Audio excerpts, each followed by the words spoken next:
Morning. Good morning. I mean, Arnold, you're kind of a soft-spoken kind of guy, but are you the sort of fan of this sport where you look at a name like Max Holloway and think, this is a good fight, I'm excited about this one?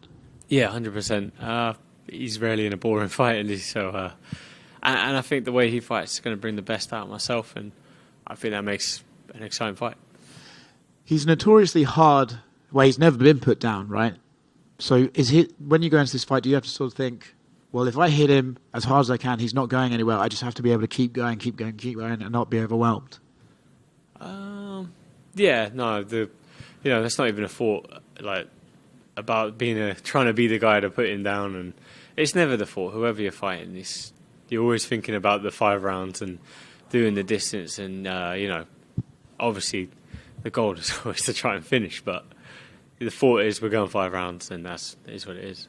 His punch output is obviously amazing. Are you looking forward to being punched like 1,000 times in the face throughout 5 rounds, or are we going to try and avoid those? I'd probably try and avoid all those.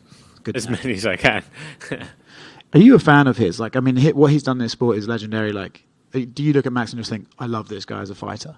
Yeah, like it's hard not to. You look at what he's done in the sport. Future Hall of Famer for sure. Ex-champion, one of the greatest featherweights of all time. His resume is it's nothing short of inspiring. He's done all the things that I want to do, and he's set the path and for the things I want to do too.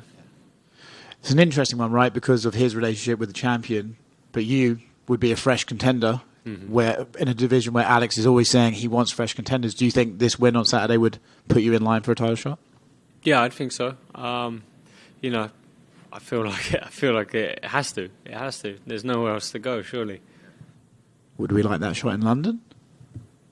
I mean, if it's possible, that'd be pretty cool. Yeah.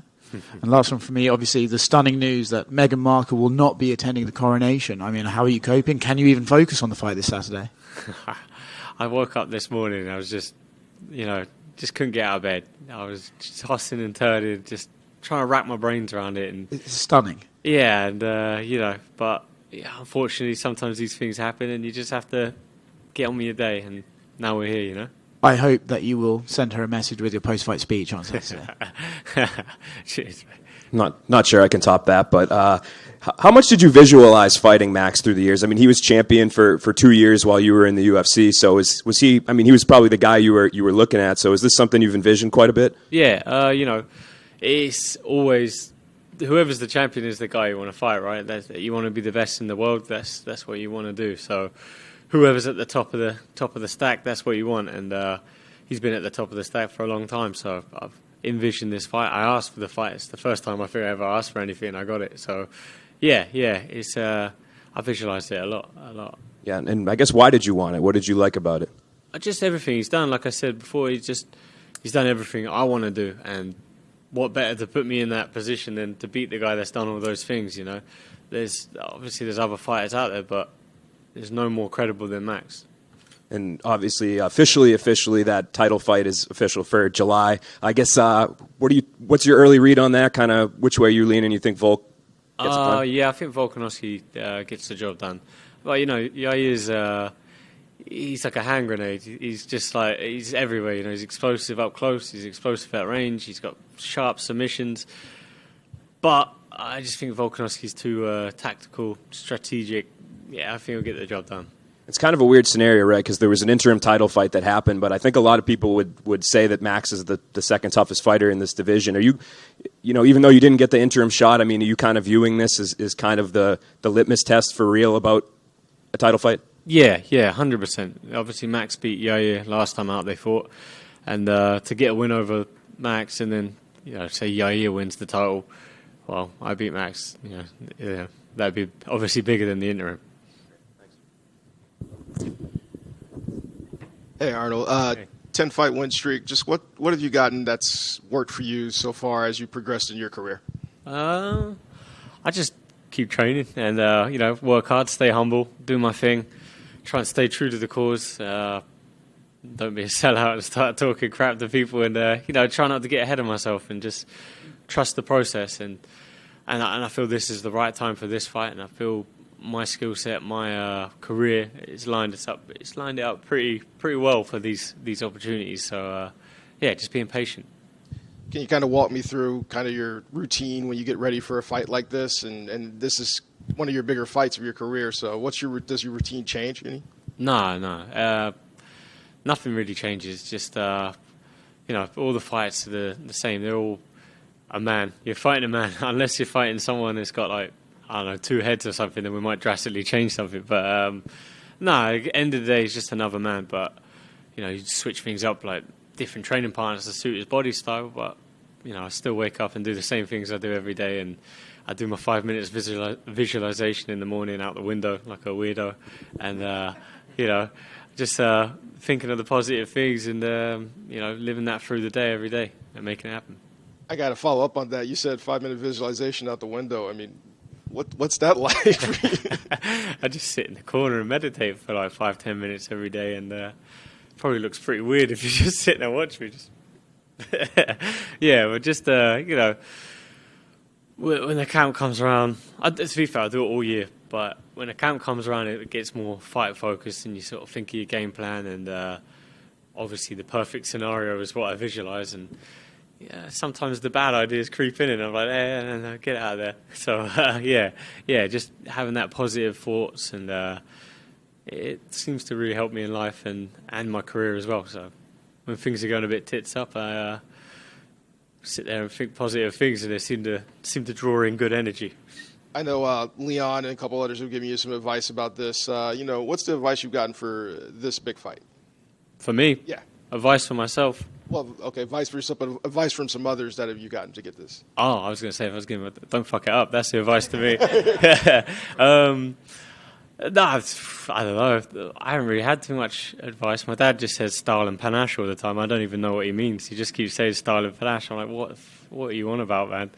But just same old stuff, just tactical advice. At this point, I'm not really getting any sort of like life advice or anything like that. And the career's pretty deep now, so yeah, we know what we're doing. Last question I got for you, just Kansas City, your overall thoughts. This might be your first time here, so what do you think? Yeah, it's a nice city, man. It's clean. It's people all seem pretty friendly. I went down to Slaps Barbecue yesterday, and I just sat there and watched the guys eat. And I think that was a bit of a mistake, but it looked good, man. It looked good. Yeah. Hey, Arnold. I think the biggest complaint people had was you were only fighting once a year. So how did it feel to fight twice last year, and you're getting back to the action already? Yeah. It was nice. It's nice. You might have to have a word with the UFC, because I think that was a lot of their fault, me fighting once a year, They're like, there's a fight in 4 months in London if you want it. I'm like, I'm ready now, So, there's a lot of cock-ups happened. So, me getting injured, opponents getting injured, COVID happening, and then London being my once-a-year curse. Now it feels like I don't ever get on the London card since the last one. But, it's frustrating. Someone like, I love fighting. Like, I love to fight.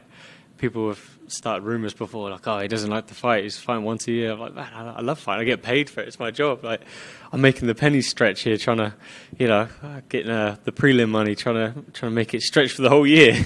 People are like, well, he doesn't like fighting. I'm like, I ain't got a side job. So, it's very frustrating, but it's nice to be active and, amongst the top guys, amongst the elite. And even though it's been a slow process, it's been the right path and a good path, I think. What were your thoughts on Volkanovski versus Makhachev back in February? Yeah, I thought Volkanovski did great. I thought he would do what he did, but he did better than I expected. I thought he would put a good showing in. I thought maybe the size would be a factor.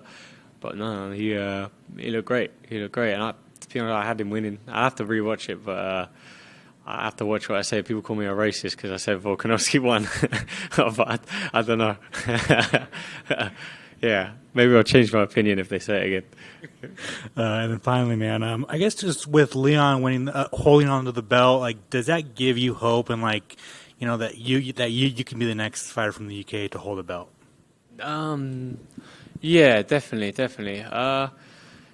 Through my career, like since I got to the UFC, I've always tried to surround myself with the best guys, and even before the UFC, but money was a limiting factor before they get to the UFC and then get some money. I'm like, all right, I'm going to go train with George St. Pierre trains, and to be in a camp with someone like him, like the greatest of all time for me, it brings you a level up. And then to be back in the UK training at Renegade guys like Leon Edwards, to see him realise his dream and to lift the belt, defend the belt. Yeah, it's inspirational. To see someone on the mat do it for the first time like that, it's pretty special and motivating. Awesome, thanks, man. I just have a couple more actually. You mentioned visualization. You saw Israel on Saturday, and like immediately the celebration and stuff like that. Like, when you see that, you go, okay, there's someone else who does this, and it does work. I don't know if you'll ever do something quite as dramatic as he did after the fight, but do you look at that visually? Oh, I can't even say it. I got the stigma. But do you look at that and think, yeah, this is something that other fighters do, and I'm right to do it? What, like the bow and arrow, MR? No. Just like meditating, seeing. Nah, I've never really been one to think. I kind of like, when like everyone listens to a song. Yeah. In my head, I'm like, that song's now shit. Yeah. It's like that thing. So no, I didn't know he did that. But it's just something I've done it my whole since I was like 13. I just sit in my room with my eyes closed, like I don't even know what I'm doing. Just got my eyes closed, thinking, I want to go. You called a daydreamer at school. Yeah, I got kicked out of school, so probably daydreaming. Yeah. And the last one, I haven't seen you since. Is your cat still on steroids, or have we moved away? The cat's clean. She's USADA approved. Perfect, thank you very much. Thanks, guys.